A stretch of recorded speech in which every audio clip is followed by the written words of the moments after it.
Salut! On est avec Marie-Josée Rioux de la boutique Vert Pomme à Rimouski. Dis-moi, je pense que c'est une date spéciale. On est à 10 ans d'ouverture? Oui, cette année, ça fait 10 ans en fait que j'ai acheté un mini inventaire là, pour démarrer Vert Pomme. Donc ça fait 10 ans cette année. Wow! Félicitations! Parle-moi de ça, comment ça a commencé, là, vraiment du début? C'était quoi ton idée? C'est quoi ton essence entrepreneuriale? Là? Oh mon Dieu, en fait, je pense que j'ai jamais pensé être une entrepreneur parce que du plus loin que je me rappelle, la seule chose qui était importante pour moi, c'était d'être une maman, en fait. OK. Fait que j'ai eu mes enfants, j'ai été une maman, j'ai même été dans le domaine de la périnatalité longtemps. Moi, j'ai été au centre périnatal comme éducatrice pendant 9 ans. OK. C'est là, à un moment donné, que j'ai rencontré quelqu'un qui avait démarré un petit commerce là, à domicile, dans sa maison. Elle vendait par correspondance, par catalogue. Puis à un moment donné, avec des ennuis de santé, elle cherchait à vendre. Puis elle a pensé à moi parce qu'elle me connaissait, parce qu'elle trouvait que j'avais des aptitudes à m'exprimer en public et tout ça. Puis moi, j'avais tenté là, l'aventure des couches lavables. Je m'étais procuré des couches lavables à cet endroit-là. Fait qu'elle a tendu une perche, puis j'ai décidé de la saisir. Au début, je pensais que ça serait seulement un à côté, un sideline, comme on va dire. Oh, c'est pas ça! Ah non, c'est un à côté, puis finalement, mais c'est de fil en aiguille, au fur et à mesure que les clients demandaient des produits, j'ai découvert le plaisir d'aller chercher des nouveautés, d'augmenter tout ça. Puis à un moment donné, je me suis dit, ben pourquoi pas? Fait qu'après mon 4e et dernier bébé, ben, j'ai décidé de me lancer, puis ça va faire 6 ans que c'est ouvert maintenant avec pignon sur rue. Fait que c'est vraiment, j'ai découvert le côté entrepreneurial avec cette idée-là au départ, alors que je pensais jamais l'avoir. Ouais. C'est assez fascinant que ce soit presque un hasard, Oui, je veux oui, dire. oui. Mais en même temps, est-ce que ça existe pour de vrai? Tu sais, quand on regarde ce qu'est la boutique aujourd'hui, ben, premièrement, combien d'employés normalement, si on n'était pas en pénurie de si on n'est pas en main-d'œuvre? pénurie, en fait, je dirais avant les fêtes, on avait une équipe de 6 employés, là, donc 7 OK. avec moi, là, donc OK. une belle petite équipe. Puis Ouais. un chiffre d'affaires qui est passé de 0 à plusieurs milliers de dollars, donc ça, c'est quand même... Oui, vraiment, là. Donc, tu as du talent. Ben, je pense que oui. Yeah! Oui. Puis quand j'y repense avec du recul, je le vois, là, quand j'étais jeune, j'étais dans tous les projets, j'étais chef d'équipe, de toutes les équipes qui pouvaient exister. Je pense que j'avais ce côté-là bien caché, mais je m'en doutais pas. Je pensais pas devenir une entrepreneur. Puis là, ce que tu m'expliquais, c'est que la boutique est passée... ça s'adressait au départ, tu sais, le persona, la personne, le client type, c'était vraiment une maman. Oui. Donc, c'était des produits qui avaient un lien avec la maternité. Oui, ben en fait, l'idée de départ, le vert pomme, le vert pour le côté écolo, éco-responsable, moi, c'était vraiment le prioritaire, primordial pour moi, sauf que si on recule il y a 10 ans, l'offre de produits écologiques sur le marché était vraiment pas grande. Ce qu'il y avait, c'était des couches lavables. Fait que c'est pour ça que ça a dirigé justement, le personnel est arrivé là, de lui-même, il s'est imposé comme étant une boutique là, pour les mamans et les bébés, mais moi, j'avais ma petite idée. Donc, dès que je voyais une nouveauté qui apparaissait disponible sur le marché, qui avait plus le côté écologique pour la famille éco-responsable, mais moi, je l'intégrais à mon offre de produits. Fait que ça a grandi pour qu'on soit maintenant rendu à nos meilleurs vendeurs. On est dans le produit éco-responsable pour tout le monde, là, famille ou pas, peu importe, tout type de famille, on est capable, là, nos produits d'entretien ménager, nos sacs en cuir vegan, des super bons vendeurs, même si ça ne s'adresse pas nécessairement à la maternité ou à la petite enfance. Là. Fascinant. Je suis à peu près convaincu que la plupart des gens ne sont pas au courant qu'en fait, Vert Pomme propose un mode de vie littéralement. Donc, un mode de vie éco-responsable axé sur l'écologie. Puis, dans le fond, c'est tous des achats qui font du bien aussi là, à l'âme là, quand on va chez vous. Oui, entre autres. À part le fait aussi que c'est très beau quand on rentre dans la boutique. On sent que les produits que tu vends, c'est des produits un peu plus niches, un peu plus haut de gamme. Probablement parce qu'il y en a une bonne partie qui sont peut-être faites à la main. Oui, et fabriqués au Québec. La OK. raison est là. Beaucoup, moi, dès que je suis capable d'avoir un produit fabriqué au Québec, c'est certain que c'est vers ça que je vais me tourner.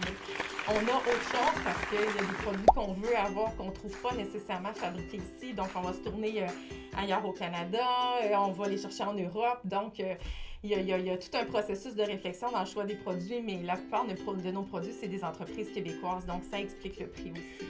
Ben, d'ailleurs, ça m'amène, parce que tu me parles là, des fournisseurs qui viennent de l'étranger. est-ce qu'il y a des problématiques reliées à la langue française? Ça peut arriver. Je pense entre autres à nos gammes de jouets. Là. C'est assez difficile de trouver des jouets fabriqués au Québec, donc ils viennent plus de l'extérieur. Puis ça peut arriver là, qu'on ait des entreprises. On a deux options. On a soit l'entreprise qui accepte de nous les vendre, mais nous, on le voit, les clients le remarquent que c'est pas écrit en français dessus, si on essaie de trouver les indications et tout ça. Ou on a l'autre option, on a des entreprises, des gens qui importent les produits, qui refusent de nous les vendre s'ils ne sont pas étiquetés en français. Donc, à ce moment-là, on perd des possibilités aussi parce que le français n'est pas inscrit sur l'emballage. Est-ce que tu avais envisagé d'avoir, ou est-ce que tu as déjà eu quelqu'un qui était en mesure d'effectuer la traduction puis de l'inclure sur l'étiquette? J'avoue que j'ai jamais pensé le faire moi-même. Souvent, c'est vraiment au niveau de l'entreprise de distribution qui, eux, là, décident d'embaucher quelqu'un. Souvent, c'est qu'ils vont nous faire un choix. Ils nous font faire des commandes, puis les meilleurs vendeurs, ils vont décider de les traduire. Mais des fois, moi, j'avais repéré quelque chose de spécial, d'unique, de particulier que j'aurais aimé avoir dans ma boutique, puis c'est pas possible de l'avoir parce qu'il sera pas traduit en français, là, malheureusement. Ouais, ça arrive. Si jamais c'était le cas, puis tu avais envie d'investir du temps là-dedans, il faut que tu saches que l'Office québécois de la langue française propose sur son site Internet de boîte à outils qui s'appelle Memo, mais qui est aussi là, une offre d'accompagnement là, à tous les niveaux pour faciliter la vie des entrepreneurs dans leur travail et dans la langue française. Mais ça pourrait aussi bien aller pour le site web. Tu as fait le test Mémo sur la page de l'Office québécois de la langue française. Combien tu as eu à ton test Mémo? 100%! Wow! Bravo! Merci! 100%. C'est donc dire que tu as des pratiques qui incluent passablement bien le français. Oui. Mais cela étant dit, ça vaut la peine pour tout le monde qui veut l'essayer d'aller passer le test Mémo. C'est super intéressant. Qu'est-ce qui s'en vient là, pour toi à partir de maintenant, aller dans les 10 prochaines années? C'est sûr que la prochaine étape pour nous, c'est vraiment le site web transactionnel. Ça fait longtemps qu'on travaille dessus, donc on a vraiment hâte que ça soit en place. Fait que ça, c'est la prochaine grosse étape. C'est sûr que le but aussi, c'est d'augmenter toujours notre offre de produits éco-responsables, de continuer d'augmenter ce qu'on fait là, depuis tellement d'années. Fait que on va continuer dans cette lignée-là. Là, tu accroches un point particulièrement important pour la Chambre de commerce, à savoir une transition vers le numérique. Oui. Moi, je veux savoir quel processus t'a amené à dire, ben, tu sais, ça nous prendrait ça. C'est-tu vraiment juste parce que tout le monde dit que ça prend ça, ou tu t'as regardé vraiment, tu sais, qu'est-ce que ça pourrait t'offrir comme possibilité? En fait, la raison qui fait que j'ai pas encore le commerce, le panier transactionnel, c'est justement, je pense que je résistais parce que pour moi, l'achat local, c'est tellement important que je voulais demeurer une petite boutique locale qui servait à sa communauté. Je voulais pas nécessairement me mettre à envoyer mes commandes un petit peu partout, à Québec puis à Montréal. Okay. Il y en a des belles boutiques là-bas aussi. Donc, je résistais à ça, mais avec l'année qu'on a traversée, là, avec la pandémie, on a vu le besoin. Les gens font leur pré-magasinage avant de se déplacer. Les gens, maintenant, ne se déplacent plus en boutique s'ils ne sont pas certains de trouver le produit qu'ils cherchaient. Donc là, s'il y a un besoin absolu, là, on ne peut plus passer à côté. Là. Ça pose certains défis au niveau du service client. Tu sais, oui.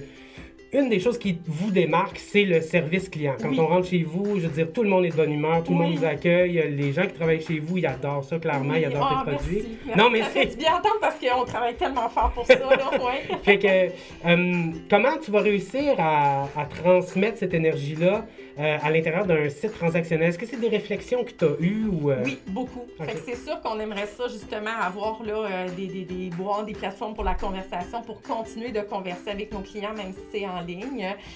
C'est sûr qu'il y a beaucoup de nos clients, justement, qui font leur pré-magasinage sur le web et ensuite viennent nous voir en boutique.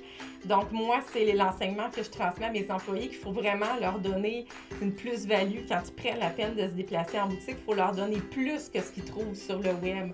Donc, il faut augmenter encore là, notre service à la clientèle. Là. Fait que c'est de communiquer avec nos clients autant là, qui sont sur place que ceux qui sont sur le web, de communiquer avec eux par écrit. Là. C'est le fun parce que tu as l'air quand même de prendre ça avec un certain enthousiasme. Oui! Non, mais je sais pas. Parce que souvent, ce changement-là, bon, s'entend, le changement, c'est pas relax. Là. Souvent, ça fait peur. Oui, c'est fatigant. Oui, c'est clair. Mais je trouve que ton approche est intéressante, de dire, ben, tu sais, on l'a vu, on a vu le besoin chez le client, puis on va travailler le plus fort possible à rester près de notre identité, tu sais, quand même, parce que tu l'as dit, c'est des produits écologiques, éco-responsables, tu as envie de servir ta communauté ici d'abord, mais l'un n'empêche pas l'autre, puis même dans un monde idéal, l'un renvoie à l'autre aussi. Tu sais. Si tes employés peuvent travailler à partir de la plateforme web pour servir le client et vice-versa, récolter des données, ça va être magique. On le fait déjà beaucoup avec les médias sociaux, donc c'est juste de continuer justement quand le web sera implanté, quand le panier transactionnel sera implanté, on va continuer de le faire comme on le fait déjà bien. Oui, bien parle-moi un peu rapidement de ta consécration, là, justement, à partir des réseaux sociaux.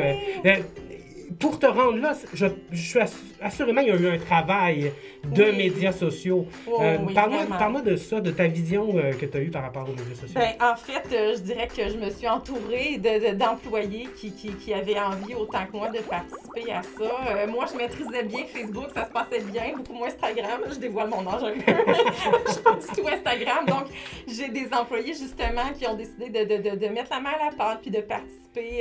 Une qui a du talent avec les photos, bon, ben c'est elle qui va les faire, quelqu'un d'autre va écrire le texte. C'est vraiment un travail d'équipe, là, puis c'est, je trouve, d'y mettre autant d'énergie qu'on en met en boutique avec nos clients qui sont là sur place. Les clients sur les médias sociaux, c'est des clients aussi qu'on a envie d'attirer à nous, donc il faut en prendre soin autant que nos clients en boutique. Hein. C'est ça, il faut être là, en fait, où l'attention du client, et puis là, l'attention des clients est beaucoup sur les médias sociaux. Vraiment, on voit surtout dans la tranche d'âge, justement, là, de les gens qui sont parents présentement. Nos mamans, ils sont beaucoup sur les médias sociaux.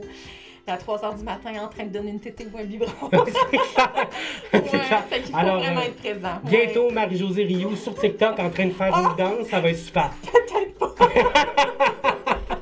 Je vais laisser ça à mes jeunes employés, je pense. Merci beaucoup, en tout cas, d'avoir pris le temps et de parler avec nous là, un peu de ta boutique et du succès qu'elle remporte. Je te souhaite encore plus de succès dans tout ce qui s'en vient. Merci. Oh, merci. Merci à vous pour l'invitation. J'apprécie vraiment. Salut! Avec Memo, l'Office québécois de la langue française propose aux entreprises de 50 employés et moins un service d'accompagnement gratuit et personnalisé pour améliorer vos pratiques linguistiques.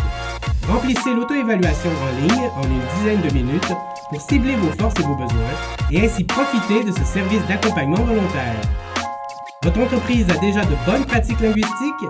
Faites-en la promotion en obtenant votre engagement envers la langue française.